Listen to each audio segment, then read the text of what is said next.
Chineke ọ bụ Chukwu n'ezie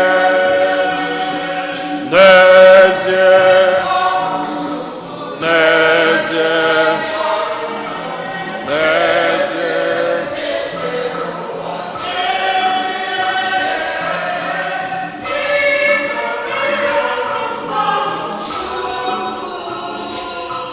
Chineke ọ bụ Chukwu n'ezie n'afa Nna na Nwa na Mmụọ Nsọ.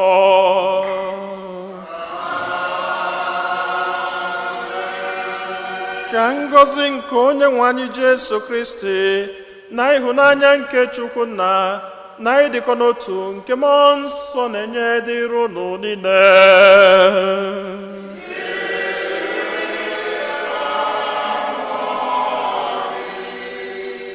Ụmụnne m na Kristi, anyị niile agbakọtago ọnụ n'obi Chineke iji welu kene Onyenwe anyị maka ihe ọma niile nke ọ na-eme na ndụ anyị, maka ngọzie odudu ya na mgbazili ya n'ebe anyị nọ.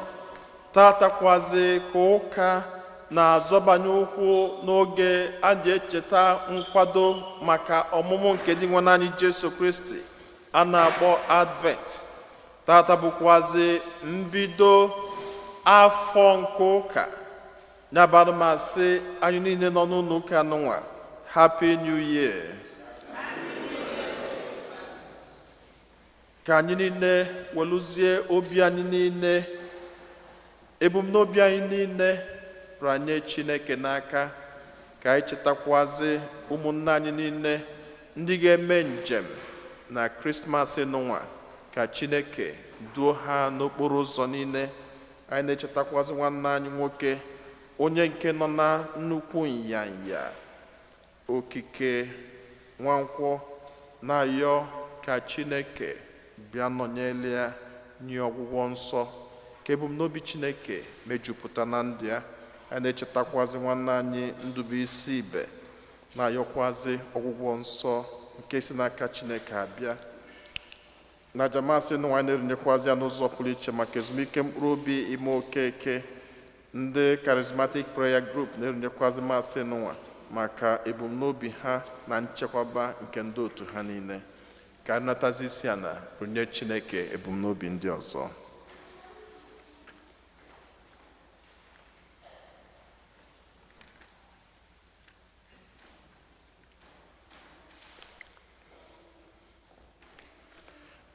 Ụmụnna, ka anyị kwado onwe anyị nke ọma maka nnukwu emume nke Yukaristia nwa site n'ikwupụta njọ anyị.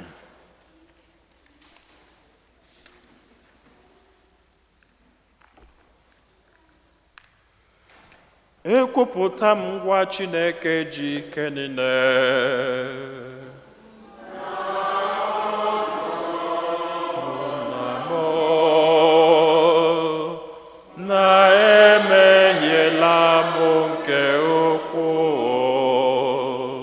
Site n'echiche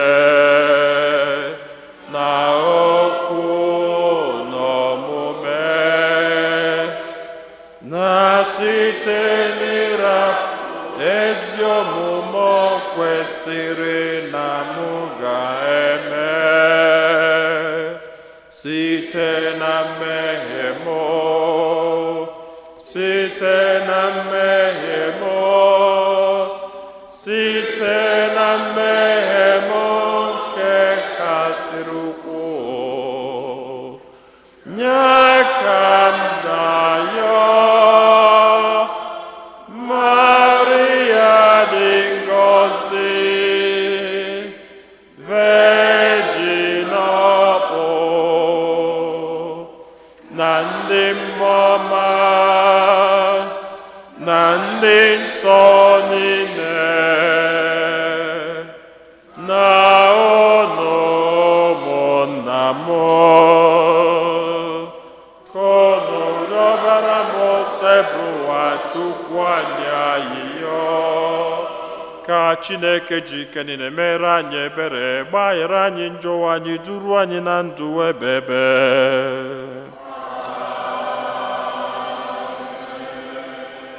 Ka anyị yọọ nwayọọ.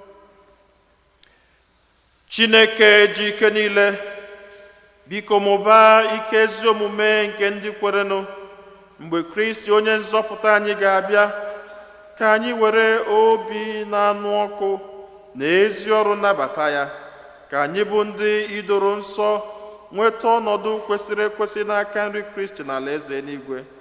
Anyị yọrọ nke a site na dị nwanne anyị Jesu Kristi nwa gị, onye gị na-adị ndụ na-achị na ịdịkọ n'otu nke mmụọ nsọ, otu Chukwu site n'ụwa tụ ụwa niile.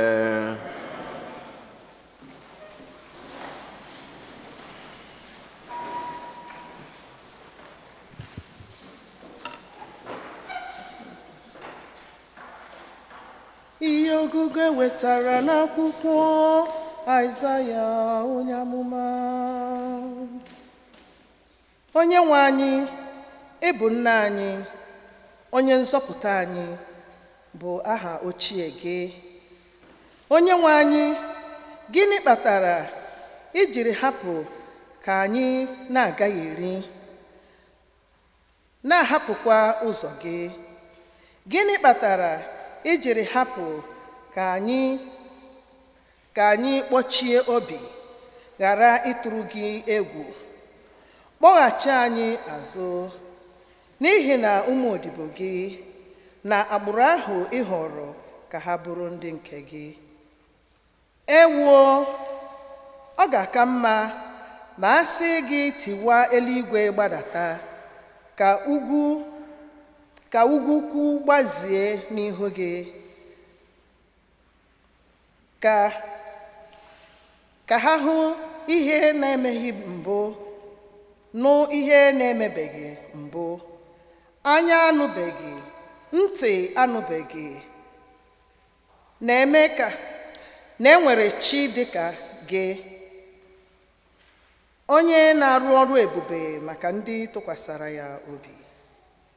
Ị na-edozi ndị kwụbara aka ọtọ, ndị bụ iwu gị n'obi. Iwe were gị mgbe anyị bụ ndị njọ.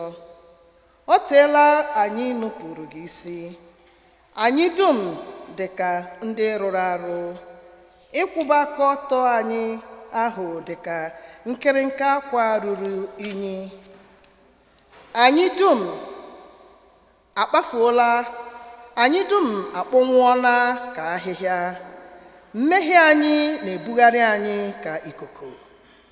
O nweghị onye kpọkwuru aha gị, nke na-enweghị otu mmerụ ọnụ, nke na-enweghị onye merụrụ ụṅara imetụ gị aka, maka na izonahara anyị ihu gị, bịakwa tupu anyị ka anyị na-agwọtọgharị na njọ anyị. Onye nwe anyị, n'ezie ịbụ nna anyị, anyị bụ ụrụ, gị bụ ọkpụite, anyị niile bụ ọrụ aka gị. Okwu nke Osebu nwa.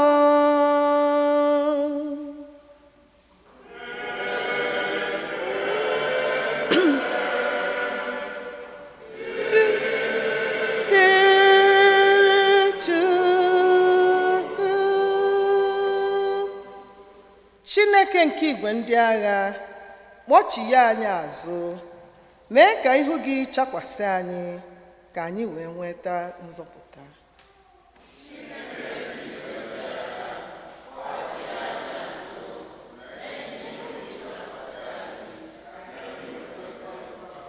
Chineke nke igwe ndị agha, kpọchie anyị azụ, mee ka ihu gị chakwasị anyị, ka anyị wee nweta nzọpụta.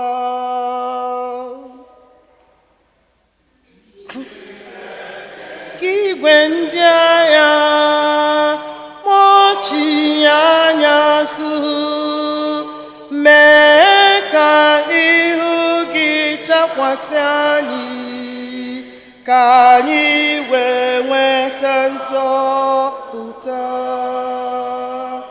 Onye nche nke Izrel, tọọ ntị n'ala, nụrụ olu anyị.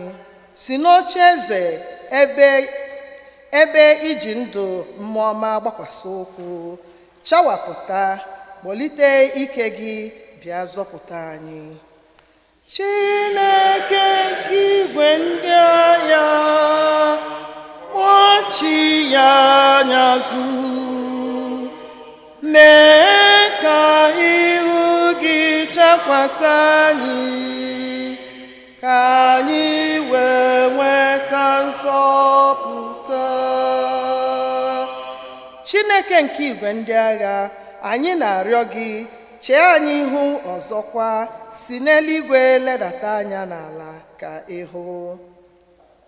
Chineke nke igwe ndị agha, kpọchi ya n'azụ, mee ka ihu gị chakwasị anyị, ka anyị wee nweta nzọpụta. Ka enyemaka gị nọnyere onye ị họrọ ahụta, onye ijiri aka gị nye mgbasi ike. Mgbe ahụ anyị agaghịkwa agbarapụ gị ọzọ. Nye anyị ndụ ọhụrụ ka anyị wee nwee akụ ahụ gị.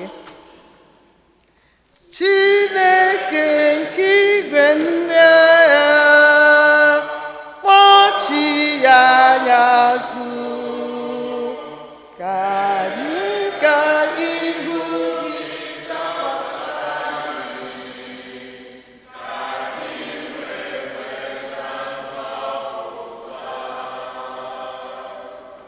Chineke nke igwe ndị agha, kpọchi ya n'azụ,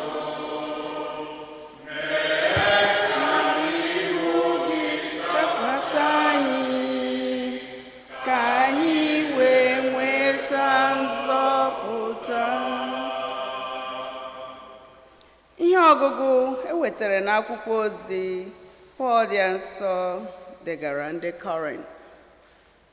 Ka Chineke Nna na onye nwe anyị Jesu Kristi zitere unu amara na udo. Ana m ekele Chineke akwụsị maka amara niile dị iche iche unu natara site na Jesu Kristi. Ana m ekele ya na o mere ka unu baa ụba n'ọtụtụ ụzọ dị iche iche, ọkachasị n'inwe ndị nkụzi na ndị na-ekwu okwu Chukwu. N'ezie, ịgbara Kristi akaebe siri ike n'etiti unu, nke pụtara na ọ gbawaghị unu aka onyinye nke mmụọ nsọ, ebe unu na-eche ka o gosi onye nwe anyị Jesu Kristi. Ọ ga-eme ka unu guzosie ike, ka a ghara ịta unu ụta ruo ụbọchị ikpeazụ, nke bụ ụbọchị onye nwe anyị Jesu Kristi. N'ihi na mgbe Chineke kpọrọ unu oku, o jikọtara unu na nwa ya Jesu Kristi. Chineke bụ onye a ga-atụkwasị obi. Okwu ka o sebụwa,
onye nwe anyị gosi anyị ebere gị, nyekwa anyị nzọpụta gị.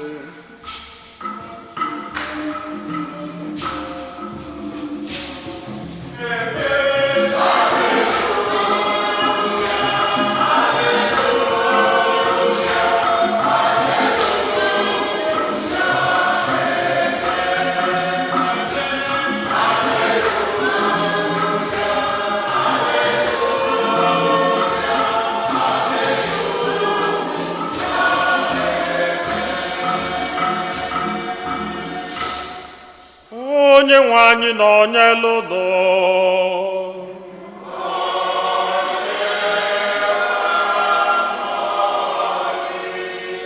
ihe ọgụgụ nke ha si n'oziọma dị nsọ nke Matiu dere.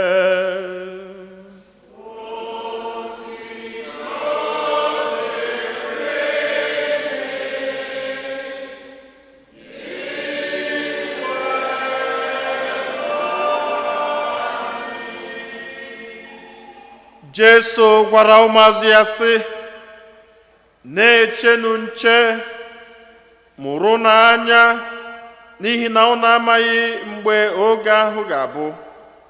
Ọ dị ka nwoke gara mba ọzọ, mgbe ọ na-ahapụ ụlọ, ọ gwara ụmụ odibo ya ka ha lekọtawa ihe ya, bịakwa kenye nke ọbụla ọrụ nke ya. Ọ gwara onye nche ọnụ ụzọ ka ọ mụrụ anya, n'ihi ya mụrụ n'anya, maka na unu amaghị mgbe nna ukwu nwe ụlọ ga-abịa, ọ bụ n'anyasị ka ọ bụ n'etiti abalị, ka ọ bụ mgbe oke ọkpa bere akwa, ka ọ bụ n'ụzọ ụtụtụ. Ọ bụrụ na ya abata mgbe ọ na-atụghị anya ya, ya hụkwara gị ebe ị na-arahụ ụra. Ihe m gwara unu ka m gwara mmadụ dum, mụrụnụ anya. Oziọma kosebụwa.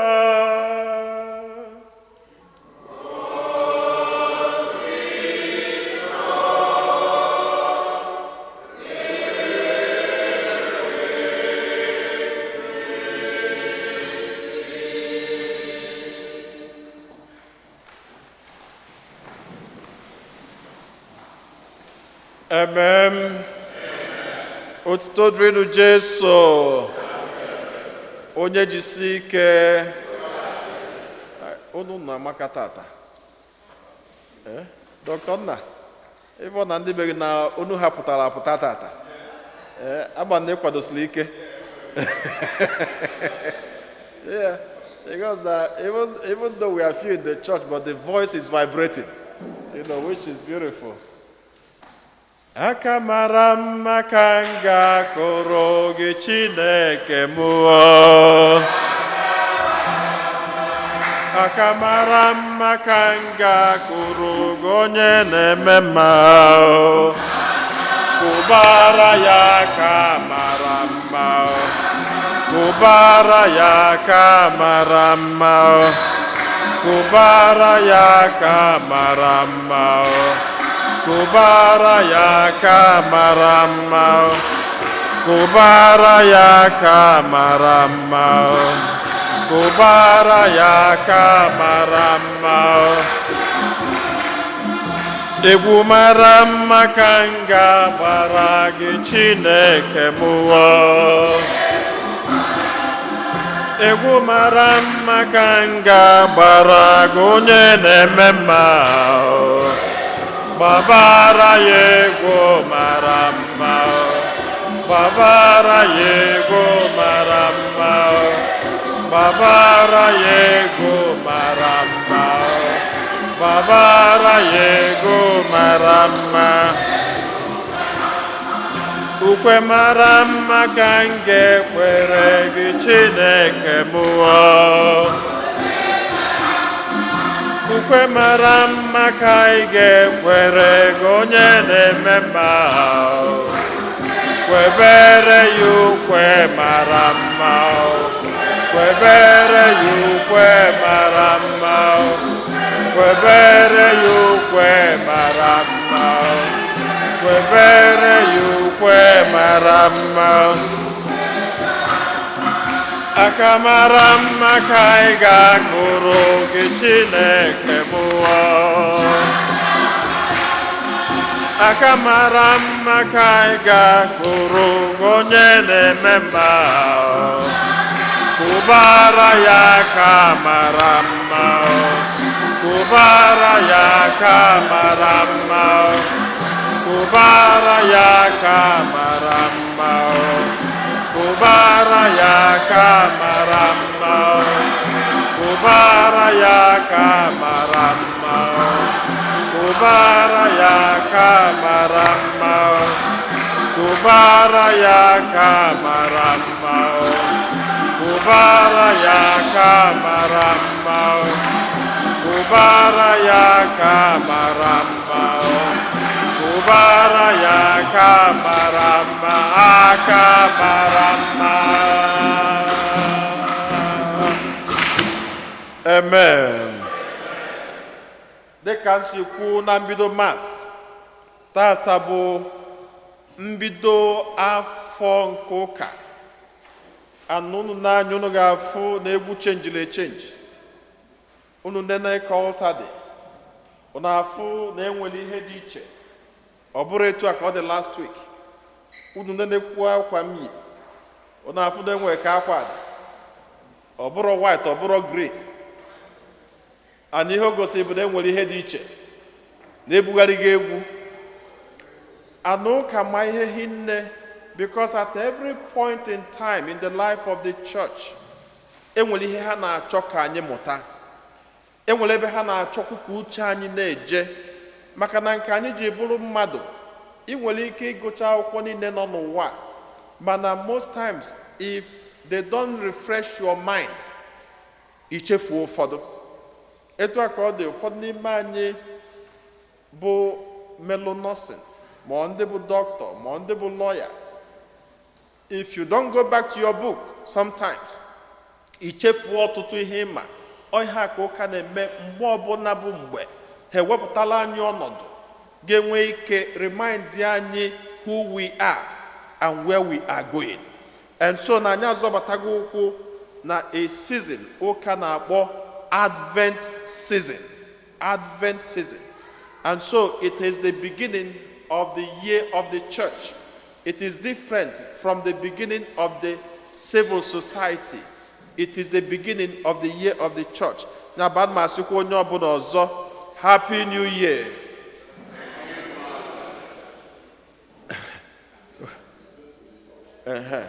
Yeah, because I kwucha New Year nke ụka, anyị echekwazie January 1. January 1 bịa agwakwa m unu nke ndị obodo. Mana nke a bụ nke ụka ka anyị na-celebrate tata. Anaghị asị gịnị melụ ụka ji eji oge nwa ebido afọ ha.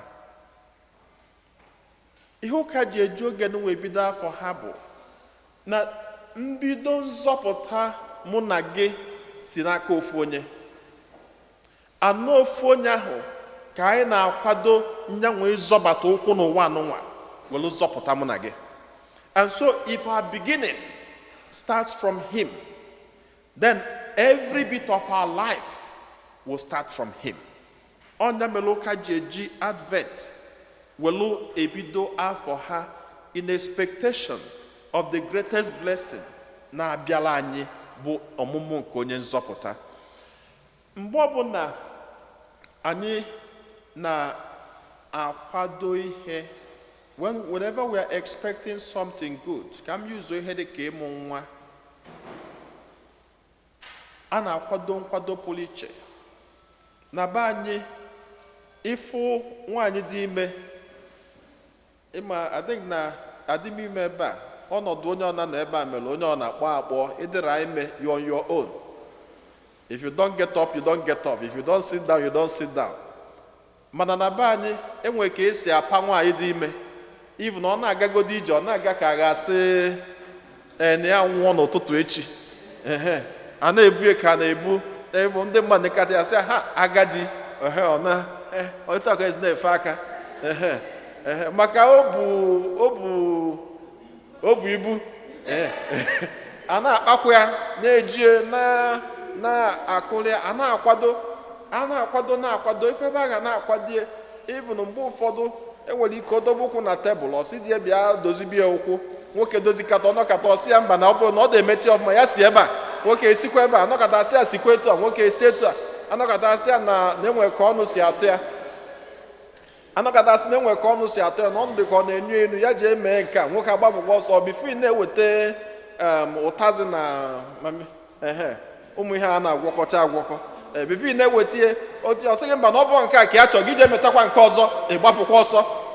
Ihe niile ahụ bụ ihe eji akwado ihe na-abịanụ.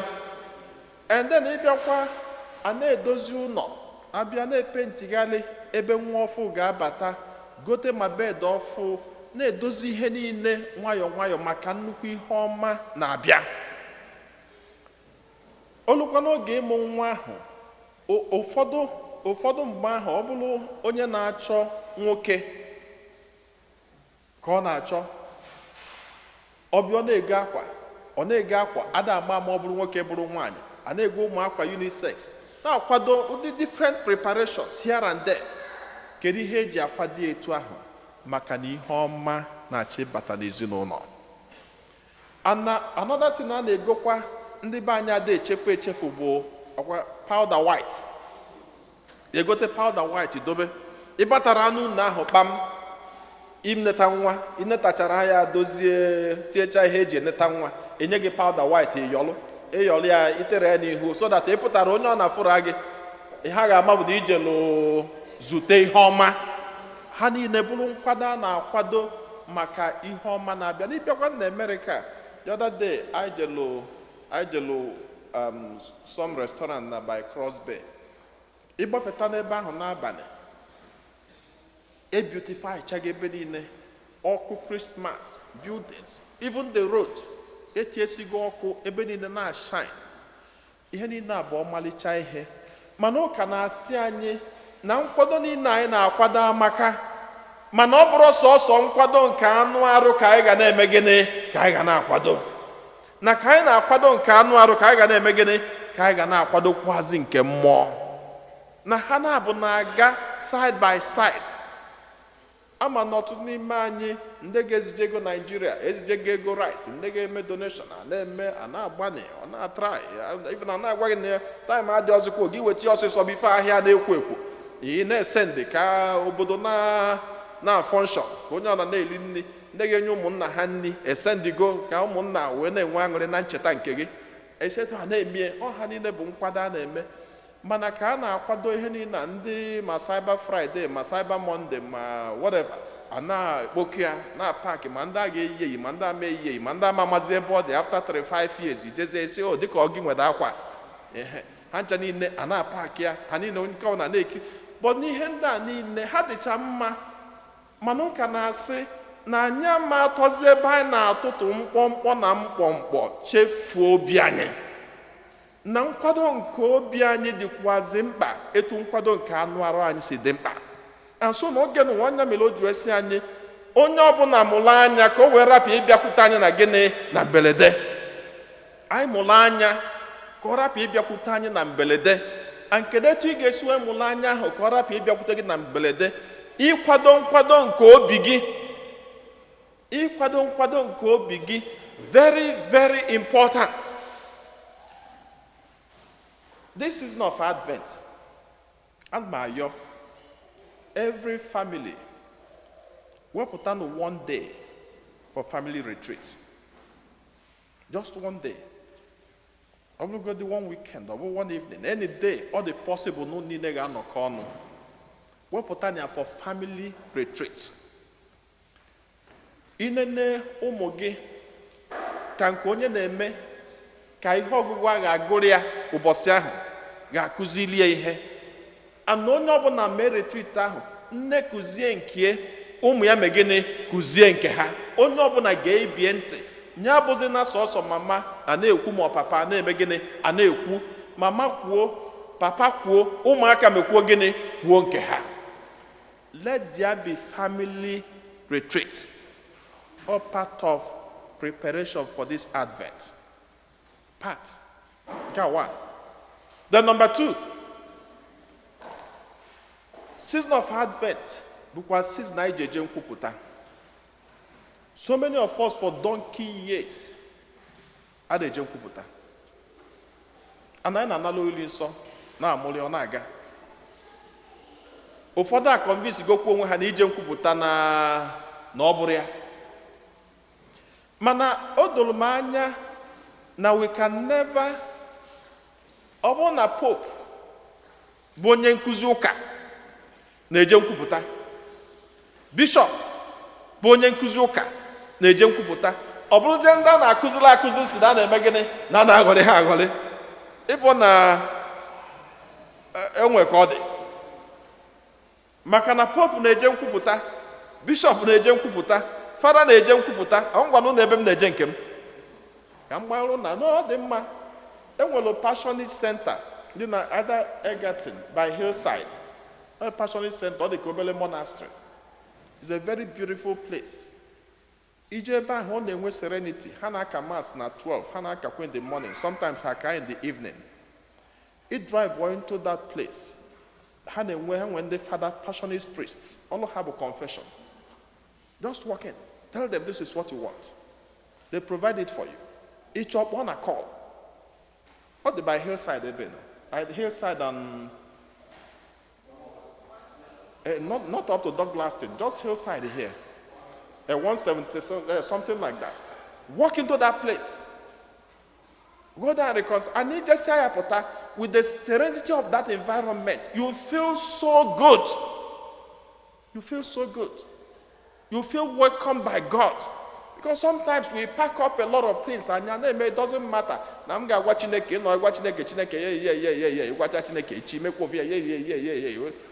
Go and clean up. That's part of it. Then number 3, part of nkwado anyị ga-akwado na Lent n'ụwa na Advent n'ụwa bụ family relationship. Family relationship. Ihe ha bụ ihe na-eso okwu na be gị. Ọ bụ na oke okwu ka gị bụ nke nwaanyị na-abụ ọnụ ga-amepere blọnda pụta sizi onwe gị ka ị gbatụ mbọ na Lent na Advent n'ụwa. Ka be gị junata oyi. Nke nwoke ọ bụkwa na ide take responsibility kwesị itake as a man, or that you get upset so easily, or you not downplay your wife. Use this Lent to tell her how good she is, how beautiful she is, how wonderful she is. There should be something new. And you get a Lent in one. Then an Advent in one, sorry. Then on Kino, that we have to devise and go new year. We have to look back through this 2023. I am the type that believes every year can never be the same for you. And you have forward ever, backwards never. And you will lose so many beautiful plans, so many beautiful thoughts in your head. Managini jigi, procrastination. Kaibia, emecha. In fact, we can win on a 2022. Is you by 2024. Now I have a mepe. It'll go 2024. Is you go in fact, in a situation, no, in fact, not 2025. No procrastination. Whatever you want to do, and make it a point of duty that every year you must achieve something. Something must be new in your life. It can never be the same every year. You can never stand in one spot every year. There should be something going on in every way. So, Anye Kanabanye will still have 1 month to get into the year 2024. Within this family retreat, Onyobo and Odana, see look into the family as a whole. Where are we going in 2024? There should be something new. Onye say Mulanya, that we have to rebuild our lives.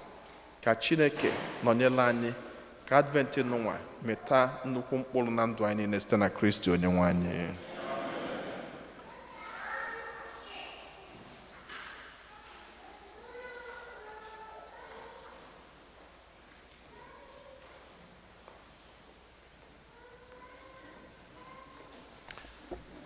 Ekwe m n'otu Chineke,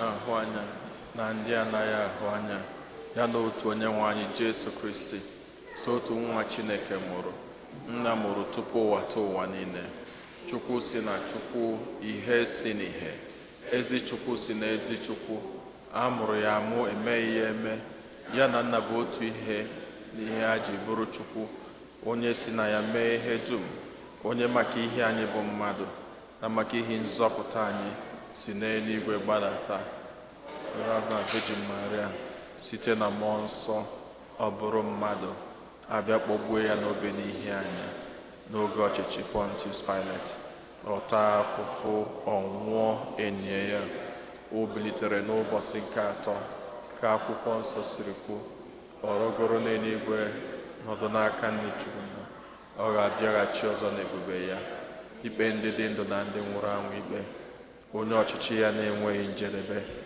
Ekwe na mmụọ nsọ Onyenwe anyị na-enye ndụ, onye si na nna na nwa pụta, onye a na-esekpụrụ na-etokọdo ya na nna na nwa, onye si na ndị amụma kwuo okwu.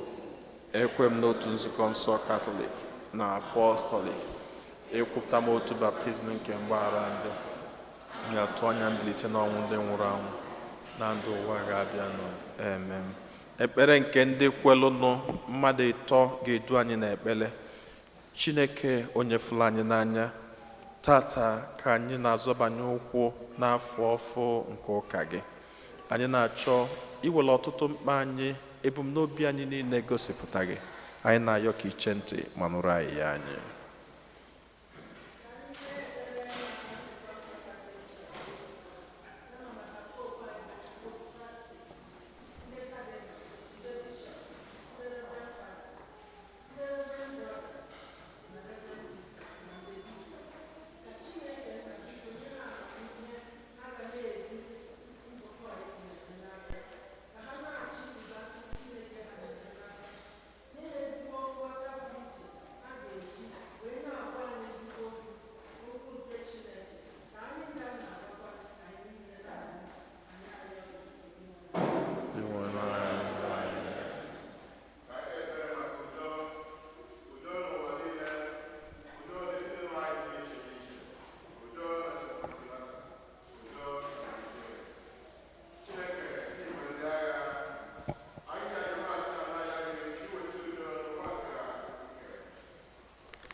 Sepụ aka anyị gọzie kandụl nke anyị ji azọbanye ụkwụ n'oge Advent.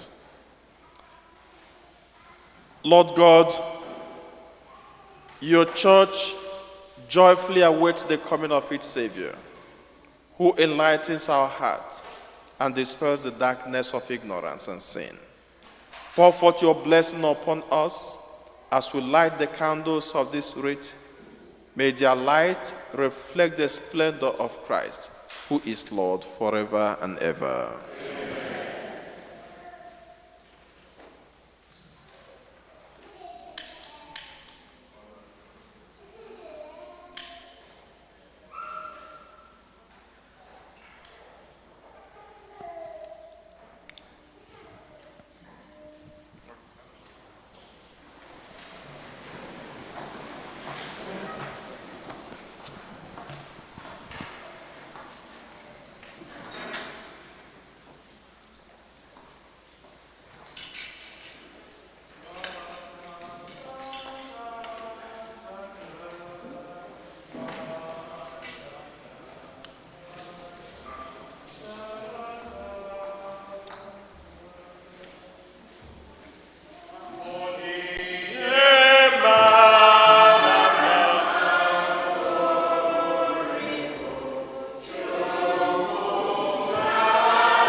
ọbara ụmụnna m ka aja mụ na unu na-achụ bụrụ ihe ga-asọ Chineke jike niile lara nọ.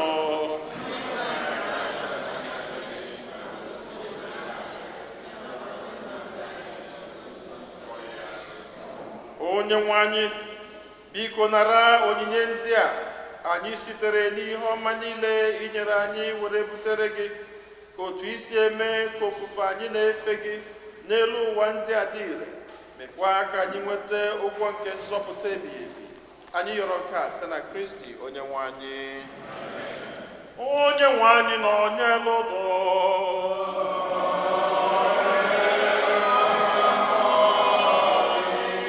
Welite n'obi ihe nọ.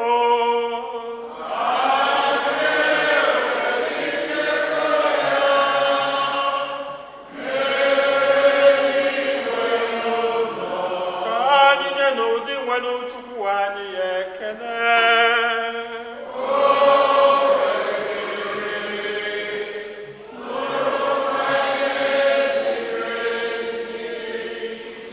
kwesịrị ezi bụrụkwa ihe ziri ezi na-azọ ndụ, na anyị ga-enye gị eke n'oge niile na ebe niile, o nna dị nsọ, Chineke ji ike niile, onye ji ụwa tụ ụwa site na Kristi dị nwe n'anyị, onye jiri umeala bịa n'ụwa n'ụdị mmadụ, bịa mejue nkwa ikwere mgbe ochie, wee meghere anyị ụzọ nzọpụta ebebe. N'oge dị ugbu a, anyị nọ na-eche nche, na-atụ anya mgbe ya bụ Kristi ga-abịa ọzọ n'ebube ya, bịa wetara anyị mgbapụta anụ ikwere anyị na nkwa.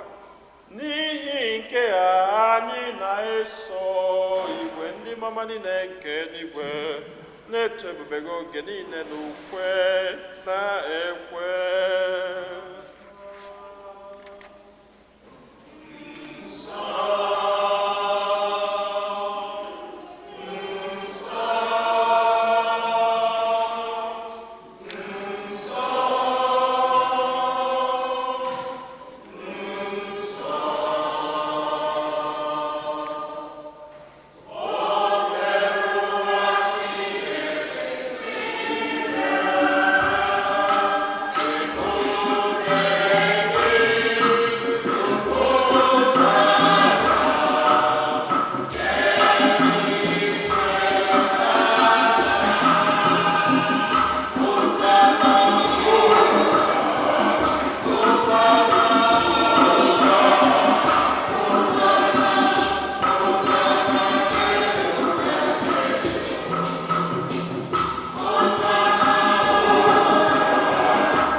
Nna anyị dị nsọ ezie, sọ gị na-edo ihe dum nsọ.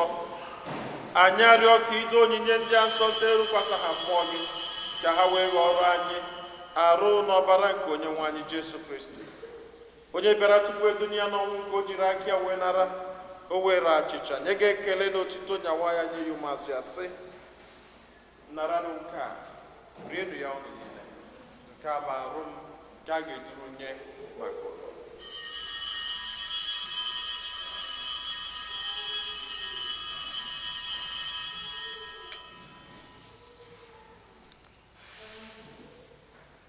Otu akwa ka o siri mee mgbe ha richara nri anyasị, o buru iko mmanya nyekwa gị ekele n'otito, bunye ya ụmụazụ ya, sị, naranụ nke a, ṅụọnụ ya ọnụ niile, nke a bụ iko nke ọbara m, nke ọgbụgba ndụ ọhụrụ dị ebebe, a ga-agba ya n'ihi m na n'ihi mmadụ niile, ka e were gbaghara njọ. Na-emenụ nke a na ncheta nke m.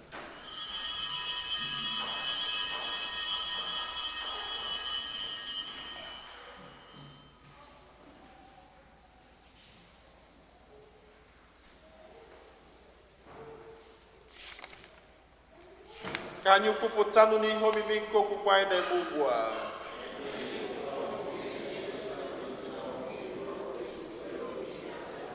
Nna, na ncheta nke ọnwụ na mbilite n'ọnwụ nke nwa gị, anyị ebunye gị achịcha nke ndụ na iko nke nzọpụta. Anyị na-ekele gị n'ihi na ikwere ka anyị dị mma ikwuru n'ihu gị na-efe gị. Anyị ji ume na-arịọ ka anyị bụ ndị na-anata arụ n'ọbara nke Kristi bụrụ otu site na njikọ nke mmụọ nsọ. Nna, cheta nzukọ gị gazuru ụwa niile, menụ ka ịhụnanya gị jupụta ya. Gọzie Pope anyị bụ Francis na Bishọp anyị bụ Robert na ndị ofe ọlta gị niile. Chetakwa ụmụnne anyị ndị ji okwe wee gaa n'ezumike nke ọnwụ, kpọbata ha na ndị ọzọ niile nwụrụ anwụ n'ihe nke ebube gị. Biko meela anyị niile ebere, ka anyị soro Virgin Maria dị ngọzi nne nke Chukwu, na ndị apọstọl na ndị nsọ gị, ndị mere uche gị na wee keta ndụ ebebe. Ka anyị sorokwanụ ha na-eto gị, na-edo gị ebube site na Jesu Kristi nwa gị.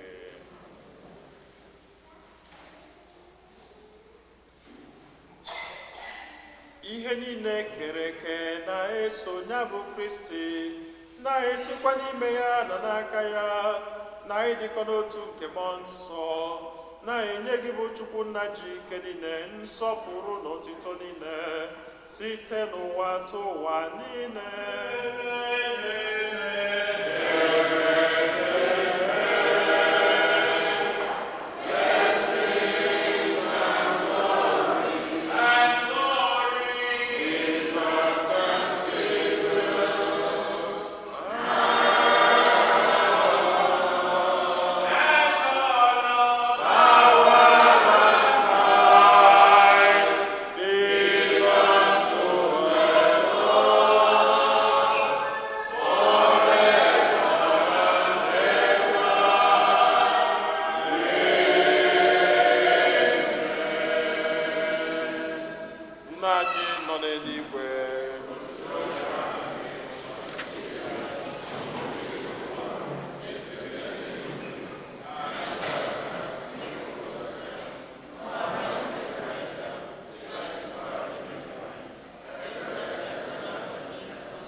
Zọpụta n'anya anyị na-arịọ sepụ ụwa n'ajọ ihe niile, were ebere nye udo n'oge nke anyị site n'inye aka ebere gị ka zọpụta anyị niile na njọ oge niile.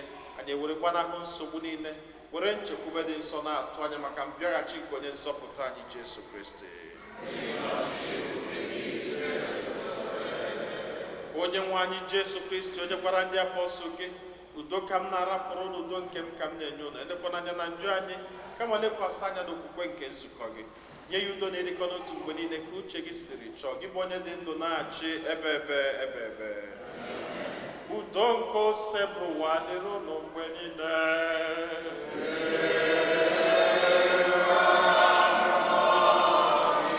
Nyerịta n'onwe unu wee kene nke udo.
ndị nna Kristi n'elu nwa atụrụ nke Chukwu, n'elu onye ahụ na-ekpochapụ njọ nke ụwa, anyị niile nwekwa onye isi ọma bụ ndị akpọdori nke nwa atụrụ Chineke.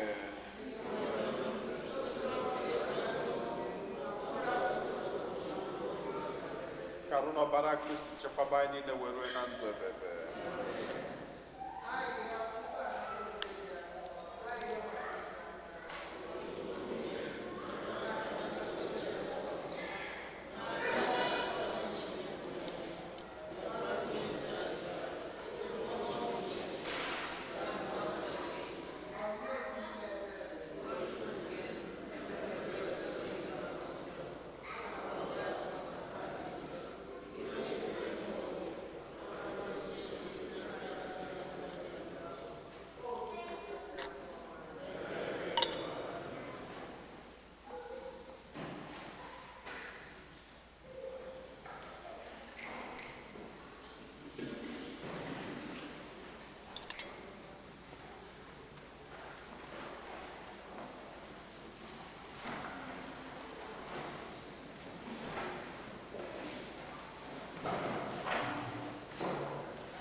Odo.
Ka anyị yọọ ayịyọ. Biko Onyenwe anyị na-arịọ gị mee ka ihe obibi nke a anyị na-anata ugboro ugboro nyere anyị aka n'ụwa, mekwa ka anyị bụ ndị bi n'ụwa na-agafe agafe nwee ịhụnanya ugbu a maka ihe nke n'igwe iji keta oke n'ụwa ọzọ. Ayọrọ nke a site na Kristi Onyenwe anyị.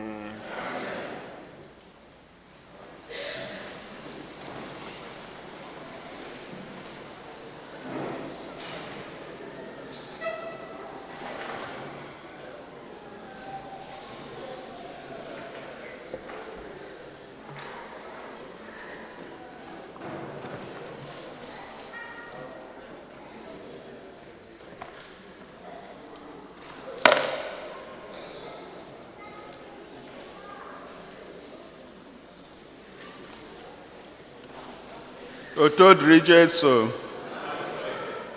Second collection.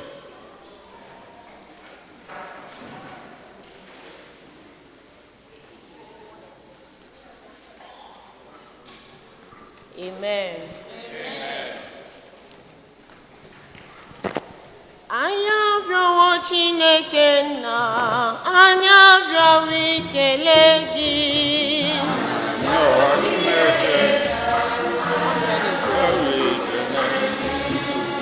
Chineke nna,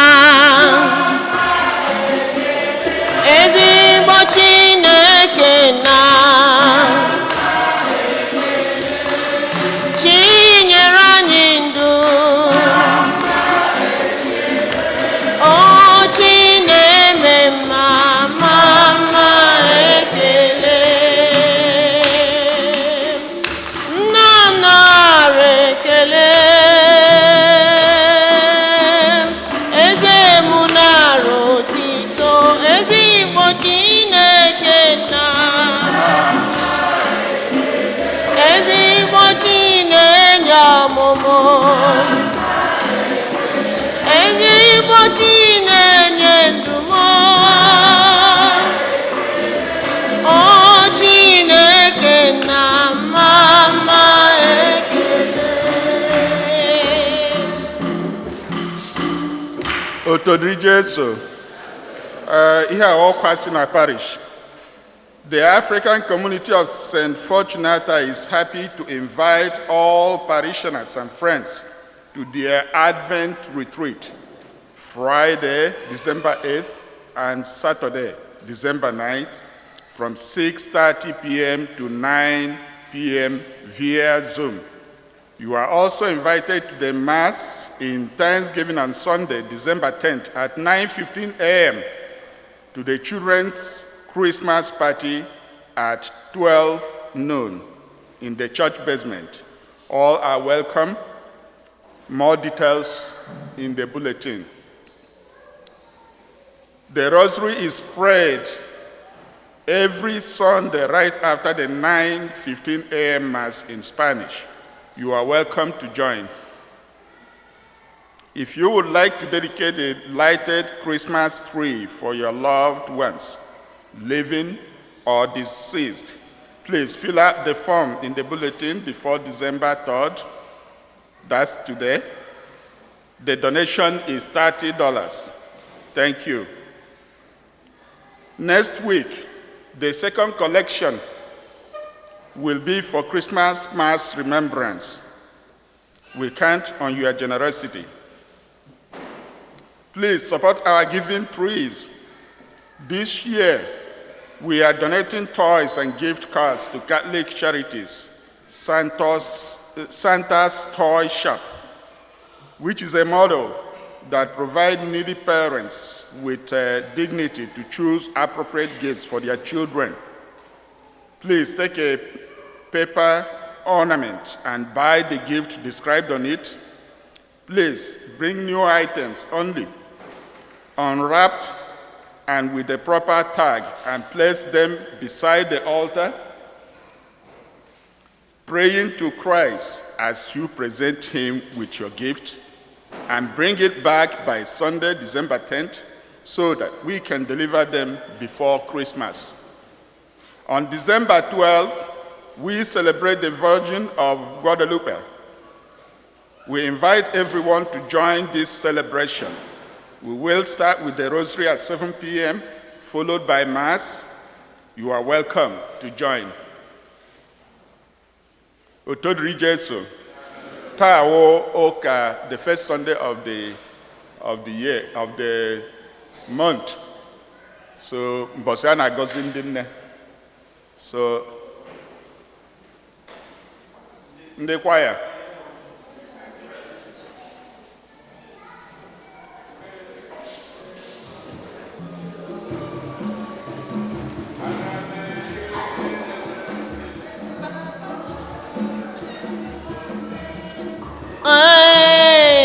Maria, anyị ga-eji gịnị wee kelee Maria, ezigbo nne.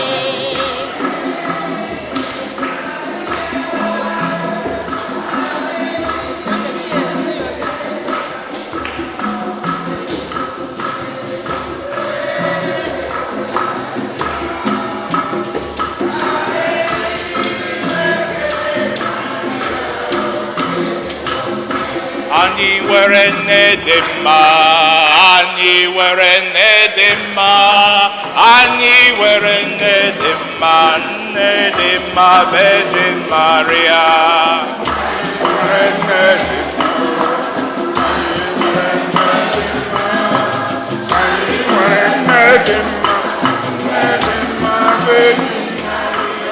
Ani were nedema, ani were nobiama, ani were nedema, nedema Virgin Maria. Ani were nedema, nedema Virgin. Ani were nedema, nedema Virgin Maria. Ani were nedema, ani were nedema, ani were nedema, nedema Virgin Maria. Enyemaka anyị dị n'afa dị nwenụ osebro ụwa nọ n'elu nọ Chineke nna dị ebere dị ịfụnanya bịa kilibe ndị nna anyị ha bụ ugogbe ezinụlọ ha bụ ebe ezinụlọ dị iche iche hibere isi ụmụntakịrị na-enweta amamihe n'aka ha ndị di ha na-enweta udo na obi aṅụrị n'ebe ha nọ eze nke ebube inyere ha nnukwu ọrụ n'ụwa ha na-alụ solu gị na-ekewapụta mmadụ n'ụwa n'ụwa solu gị na-achịkwaba igwe atụrụ nke gị bụ Chineke eze nke ebube ebe ha na-alụ nnukwu ọrụ n'ụwa gị bụ Chineke nyere ha anamayọ ka ị bịa na-alụkwazị ọrụ na ndụ ha niile n'ofu n'ofu nye ha amamihe ga-ezu ezu nye ha nghọta miri emi nye ha udo ga-atọ atọ mee ka be ha bụrụ ebe ga na-ewetara ha obi aṅụrị na udo mee mgbe ọbụla ha na-enekwasị ụmụntakịrị ha anya ka ha na-asị na ha nwere olileanya n'ụwa anụnwa mee ka ndị di ha na-afụ ha n'anya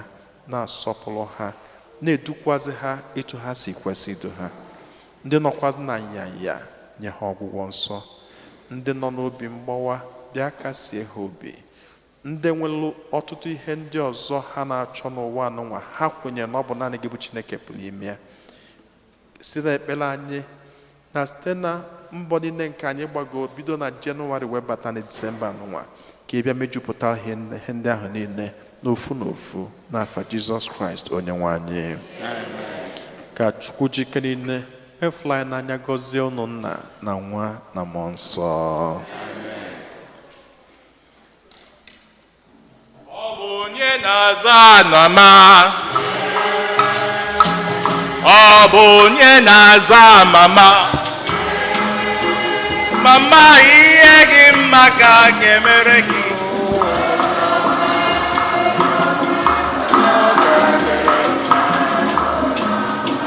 Mama ihe gị mma ka a ga-emere gị.